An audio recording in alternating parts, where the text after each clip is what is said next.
tonight will be Board Member Todd Inman, I-N-M-A-N, as well as Investigator in Charge Bryce Banning, B-R-I-C-E, Banning, B-A-N-N-I-N-G. Thank you. Investigator in charge. Investigator in charge.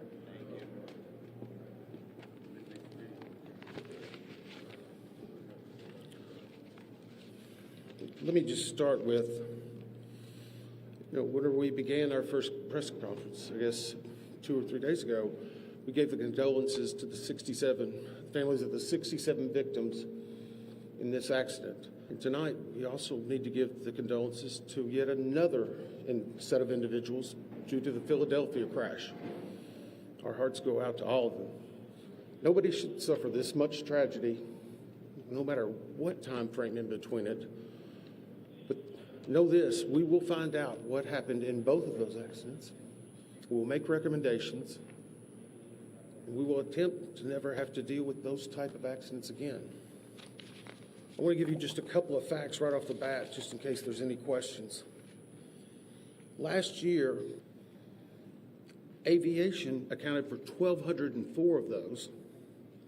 We currently have open 1,140 fatalities across all of our modes, which are primarily aviation. We dealt with 343 fatalities. We currently have open 1,100 recommendations, and in aviation, there are 283 that are still pending. The team that is working on this crash at DCA collectively has over 350 years of seniority with the NTSB. We will find out what happened, and we will do everything we can to prevent it. But I don't want anyone to think because we are working 2 accidents. This is what we do. Week in and week out. Just today, a lot more people are paying attention to it.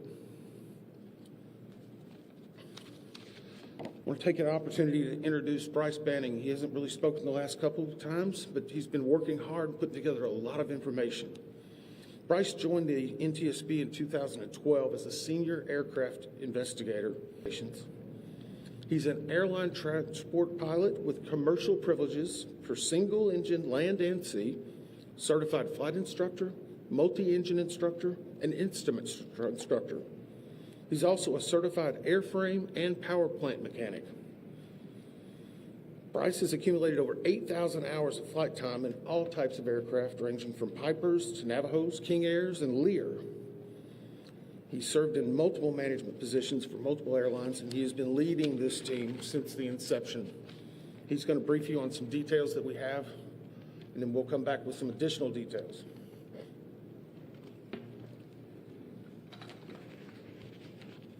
Thank you. The flight data recorder and the cockpit voice PSA aircraft were recovered on Thursday in the late afternoon by the FBI dive team. The CVR and the FDR were provided to engineers at the NTSB Vehicle Recorders Division immediately after recovery. Both the FDR and the CVR were a L3 Harris Communications FA 2100 type. Both recorders are solid-state memory digital recorders. Both the CVR and the FDR were downloaded successfully. The FDR contains about 400 parameters and is currently being analyzed by a FDR working group consisting of the NTSB, FAA, and PSA. The CVR contained about 2 hours and 4 minutes of good quality audio. ADSB and FDR time were correlated. Timing will continue to be refined. Times are in Eastern Standard Time and are preliminary. The FDR captures the entirety of the accident flight. The CVR audio be flight. Prior to initial descent, the crew arrival followed by an ILS approach to runway 1 at DCA. Around 8:15, the aircraft left 37,000 feet for an initial descent.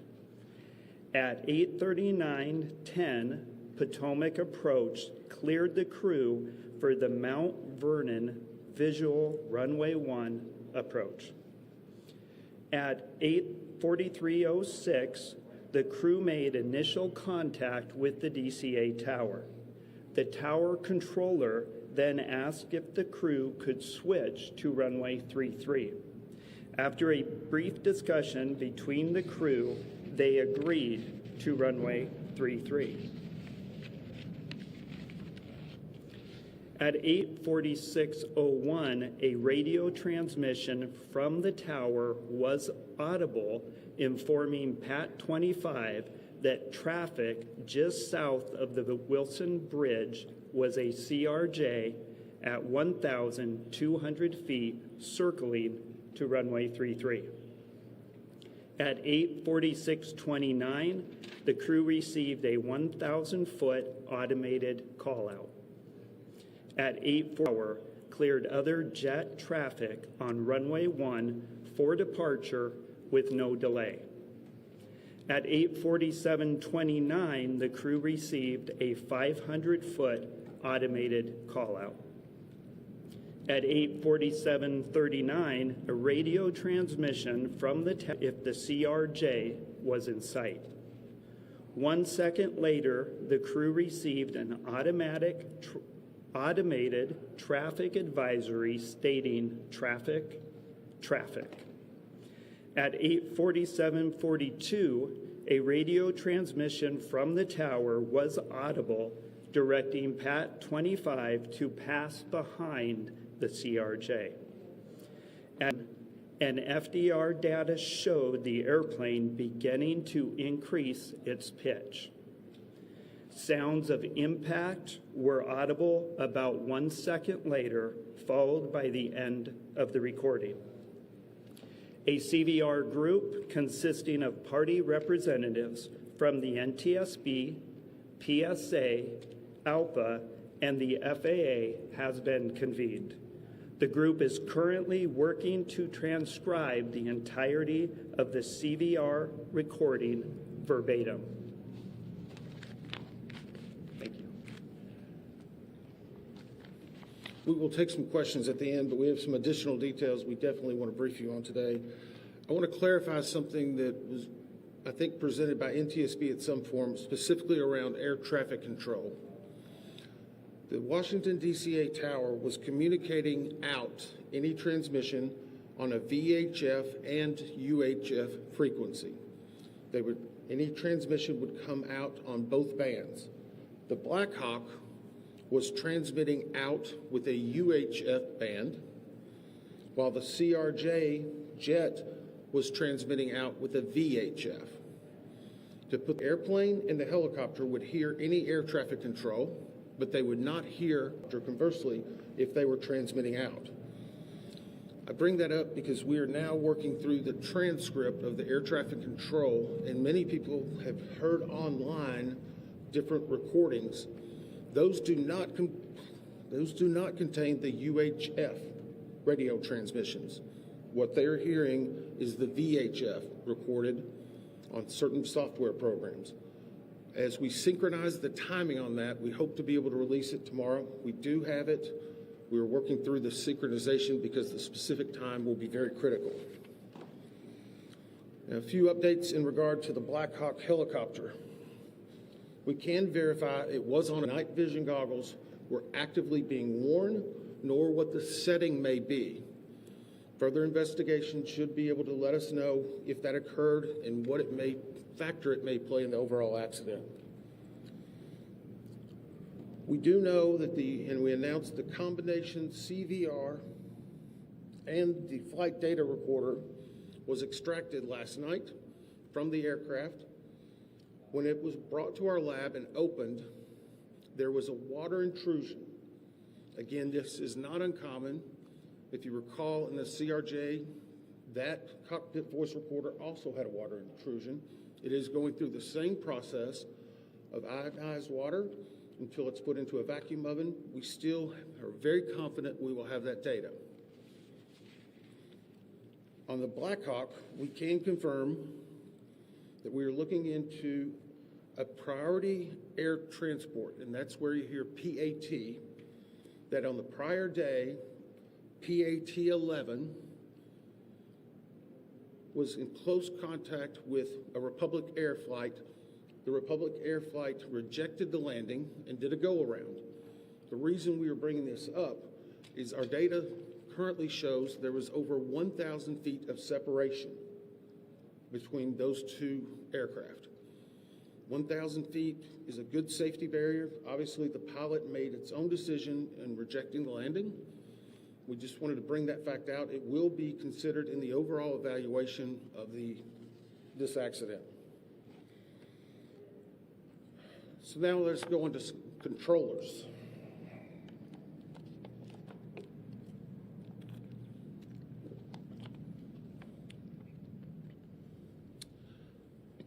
At the time of the accident, there were 5 controllers in the air traffic control tower cab at DCA.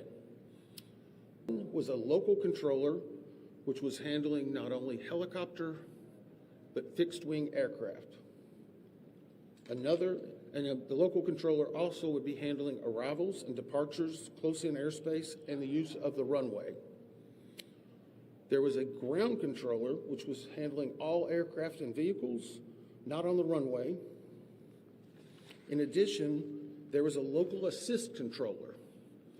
This person is responsible for assisting the local controller in any type of actions that are needing, reviewing data, scanning the field, a multitude of different things. You will not hear the assistant controller on any of the ATC tapes, but we can confirm that person was in the cab.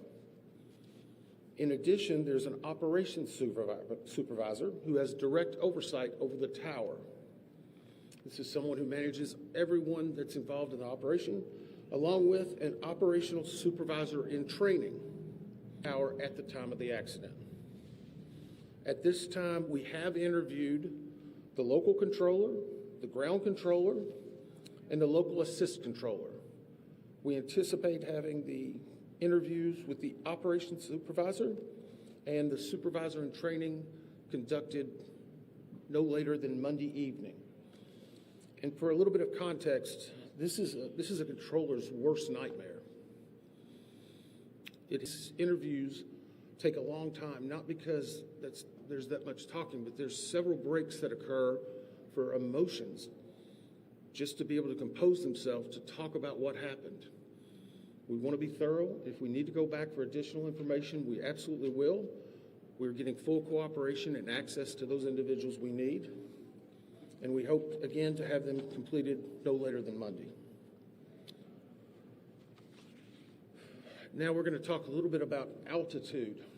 And I'm going to preface this, and we're going to try to work through your questions. But I want to be very clear. Our team has had some internal debate on releasing one part of this. And whenever I explain it, I hope you will understand why. When we received the recorders from the CRJ, we were able to define an altitude of where it was very close to the time of impact. That is a data point we feel very set of information in regard to what was being seen on the cab in the control tower. Not finalized that and need to get more granularity to it, and we currently don't have the readout from the Black Hawk. I put all that into context for you. We have defined another part we feel fairly confident but need to get more information, and a third we don't even have. Currently, the CRJ, based upon the data recorder, at the time of impact, was at 325 feet, plus or minus 25 feet. This is from the belly of the CRJ. The CRJ itself is 20 feet and 8 inches from the wheel to the top of the tail. So from the belly, the CRJ at time of impact was 325, less or minus 25 degrees. And for those who follow this closely, That is a corrected altitude. It is based on the ADSB data and the flight data recorder. Our preliminary review of what the tower cab was showing on the data screen that would have been in front of the controllers was 200 feet near the time of the accident. Again, this data is preliminary. Tomorrow, we feel very comfortable that we'll be getting a screen at the time. And I would also caution you, there's typically in the cab on that screen, it may be a 4 to 5 second refresh rate. But obviously, this is something that we're going to be looking at very closely. The third prong of that is the helicopter recorders. Between those three, whenever we have those data points finalized, we feel that we'll be very comfortable in saying exactly what altitude this occurred at. And I know that's been a lot of speculation. You may have a few questions on it, but I want to caution, we're trying to give you what information we have and we verified at that time. With that, we'll take some questions. Just one second. Ma'am? Claudia from the AP. So you said that the altitude, and the recorder recorded the altitude of the CRJ. Was it trying to pull up before the collision? Was that what you were saying? The question was the altitude that was read from the ADSB and the voice recorder was trying to tell you at one point very close to the impact, there was a slight change in pitch, an increase in pitch. That is something that we will get you more detail on, but it was an indication of an increase in pitch. Thank you, Todd Grady, Triple with the Fox. So are you also saying that there was a 100-foot discrepancy between what the air traffic controller was seeing on the screen in front of them and what the height, the altitude of the plane? There was a 100 feet difference? Saying the initial data we have on the control tower cab says 200 feet would have been visualized. This is a fairly good estimate, but it needs to be finalized. I shouldn't say estimate. It's a fairly good initial read. It needs to be finalized. And again, the CRJ was operating at 325 feet plus or minus 25. And how common is it that the two aircraft would be operating on different frequencies with the same control tower? The question is how common would it be that the two aircraft alien on another? We're just trying to clarify that because you're only reading something or hearing some things online, so we're trying to get out and dispel some myths. Yes, sir. Mr. Inman, Dave Laval with DC News Now. At this point, you've given us the CRJ, but can you speculate on the altitude of the PAT at this point? We cannot the question is, can we give any information on the altitude of the PAT? We cannot at this point. Obviously, an impact occurred, and I would say when an impact occurs, that is typically where the altitude of both aircraft were at.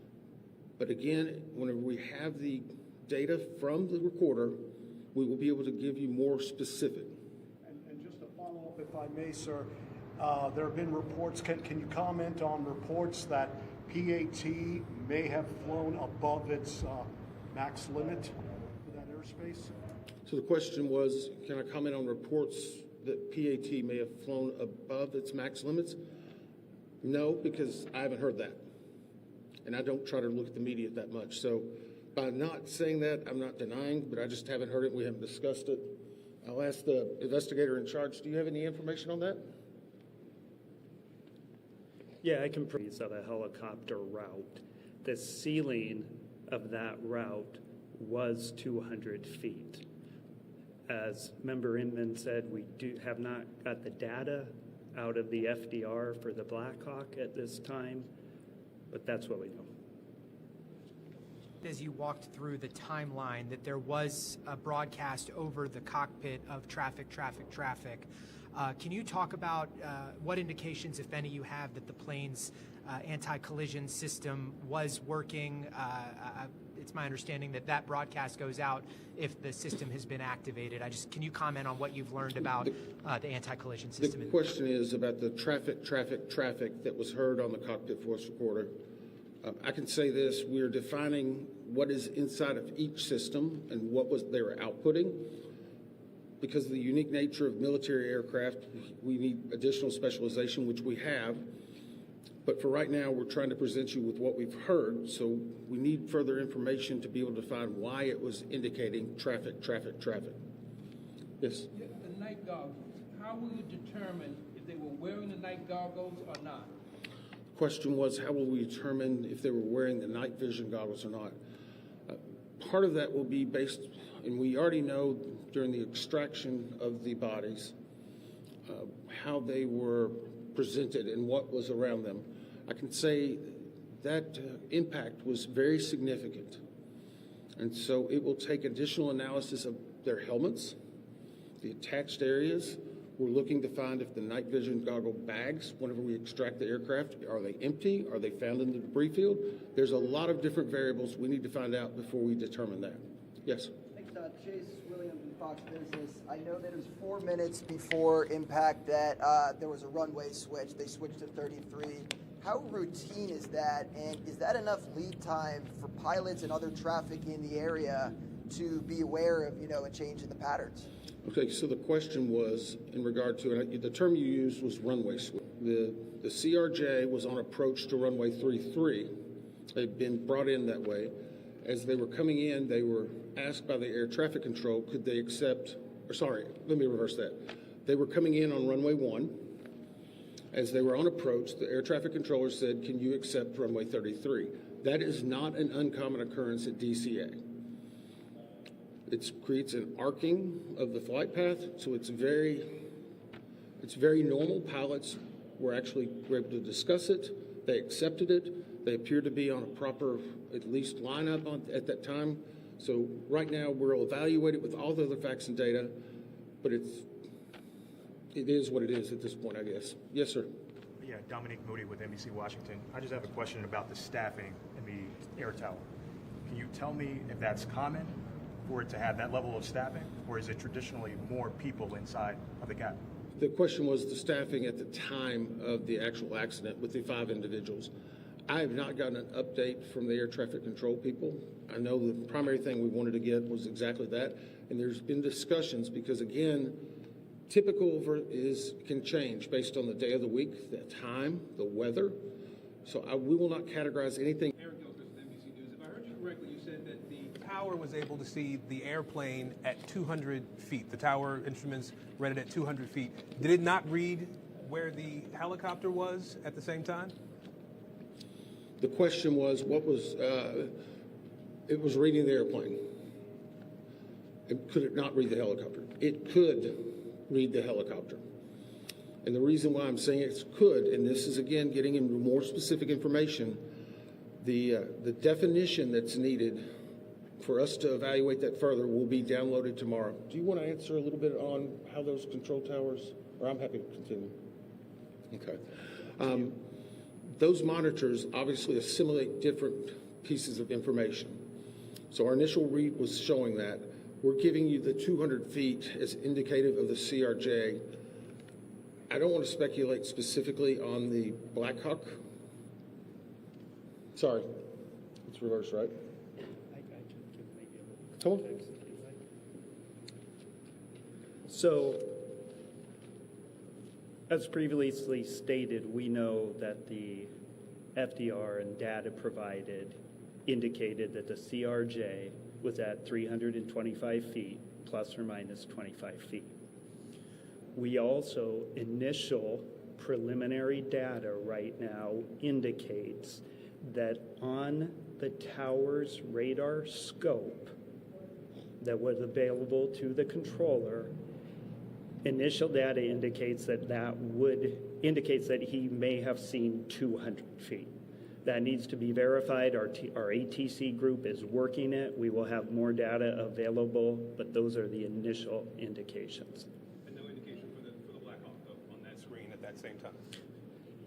The data that I'm talking about, the 200-foot data that would have been available on that radar scope, that was the Black Hawk. The 325-foot that we've given you is ADSB data, FDR data, other data combined to get a accurate altitude of the CRJ, 325 plus or minus 25.